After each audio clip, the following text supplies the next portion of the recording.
Hello and welcome to yet another beautiful episode, another beautiful Tuesday where we bring you new videos and we talk to you about amazing stuff to do with relationships.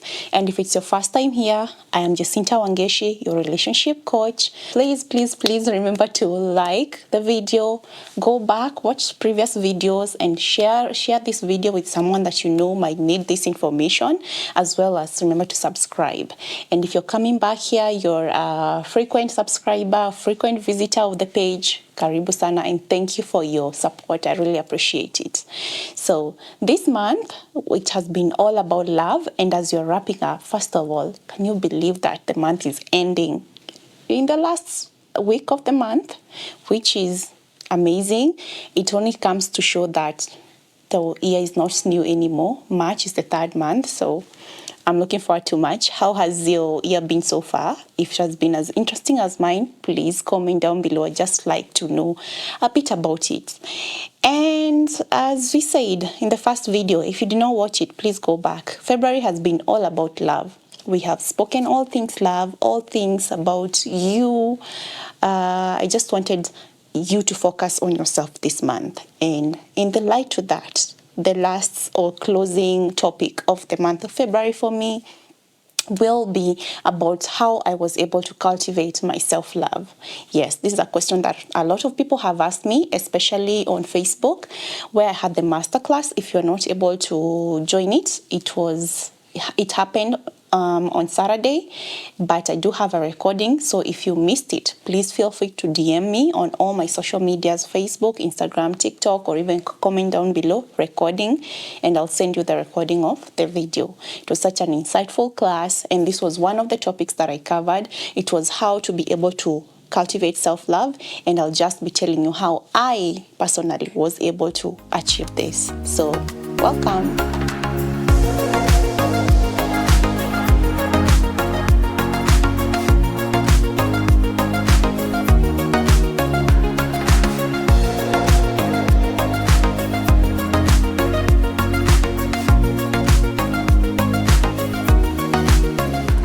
So I'll be talking about them in pointers. I'm not going to say 1, 2, 3 or that, because I might forget the numbers, but I think they're around 7 points or 8.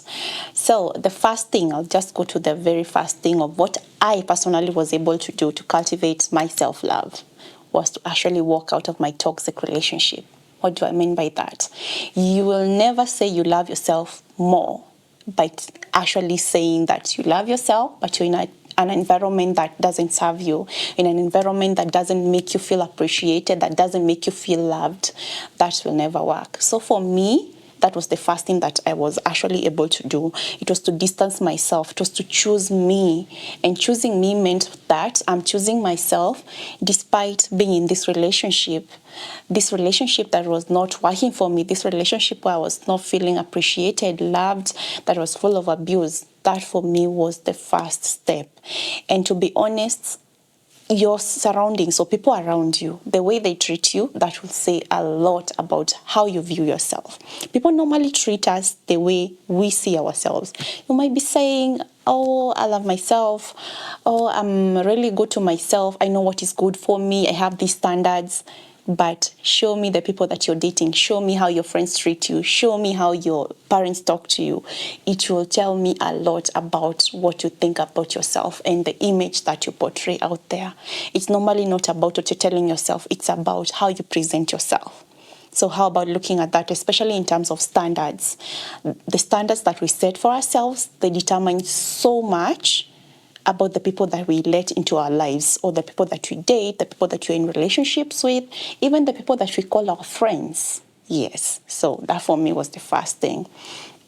And I have written a bunch of them here. Like I said, I talked about them in the masterclass. You really need to hear more about this. The other thing for me that was there during my journey, which let me tell you first, self-love is not actually a destination. It is a journey. It is a journey, especially if you've never known what it looks like. And it's so wide. It actually has like 10 branches. It consists of so much. When you get to know this, it becomes an eye-opener. And that was another thing that I did, awareness. I was able to learn more about what self-love is. What does it even look like? How does it show up? And this is something that we've talked about in the masterclass. So awareness was another thing for me, and it will come hand in hand with the third point, which is seeking somebody to show me what that even looked like.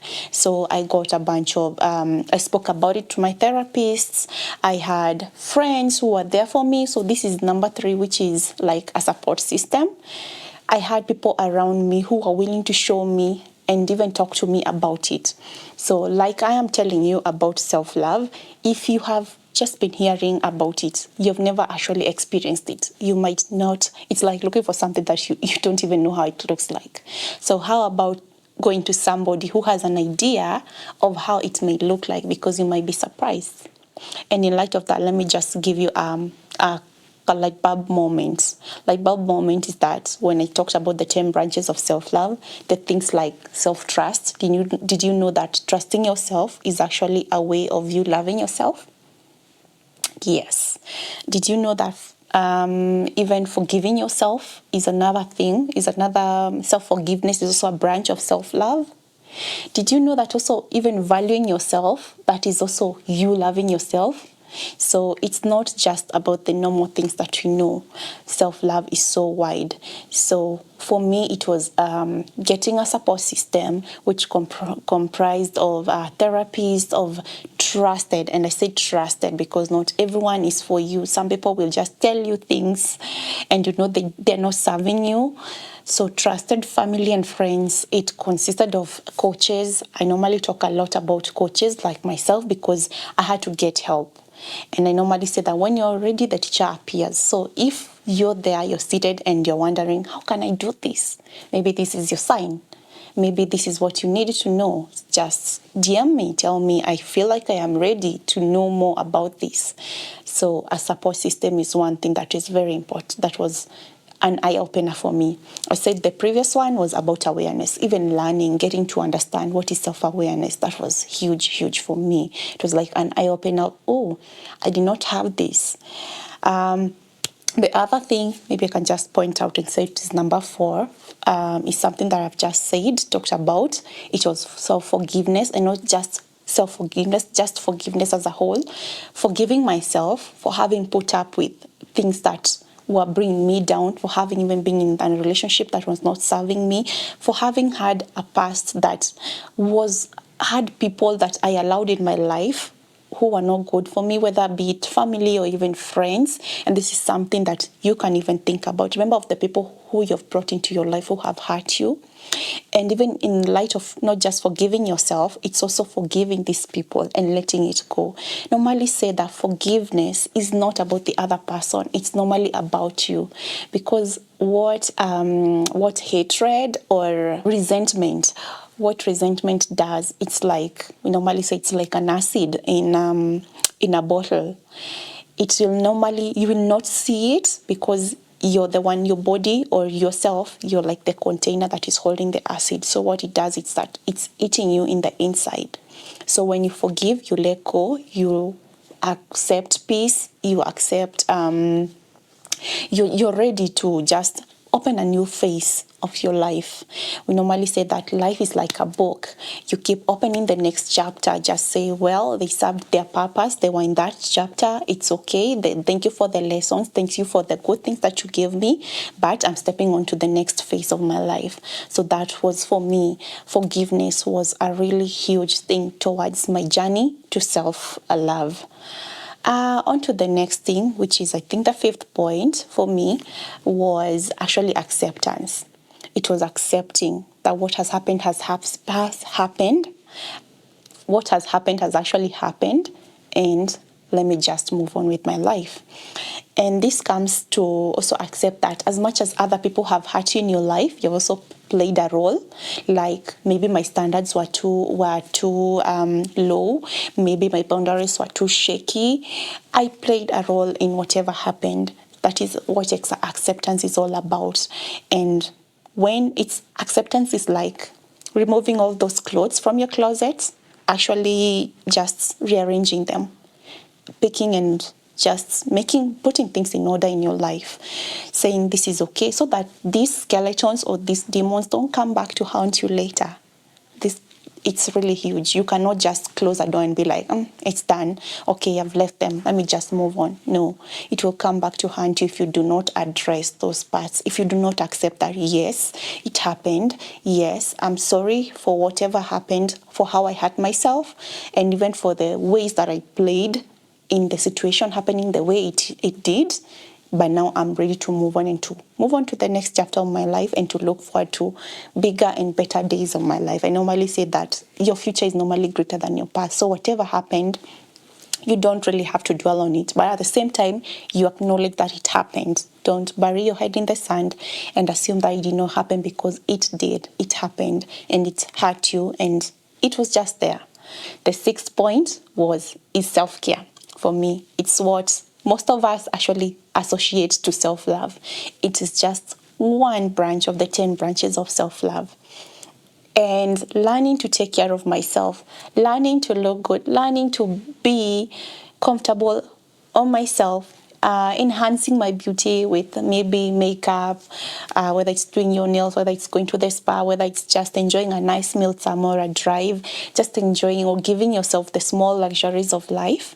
That was huge for me. And I normally say that the biggest thing for me was actually being able to sit down in a restaurant alone and eat. That was a huge one. I don't know what you think about that. I don't know even if you've ever done it. If you've never, or if you have, please let me know. How was it for you? If it's your first time, if you have never been able to do it, I'd also like to know what are the things that go onto your mind, because I know that is a really huge one for a lot of people. But yes, self-care is paramount, especially if you're this person who has never really been able to take care of themselves, who has hair that is unkempt, who has nails that are chipped and all that. You can decide to be Team Natural, but Team Natural doesn't mean that you just are there. It doesn't mean that you don't look clean. Actually, the major thing, or at least the foundation of self-care, is a good bath. It's looking good. You can add to smelling good as well if that works for you, but just look clean, look smart, look kept. That is it. So it was really, that is also a huge thing. But don't confuse it for self-love, because that is only one thing in the whole self-love thing. On to my seventh point, what I was also able to do was to make my boundaries, actually to create boundaries and to also reinforce them.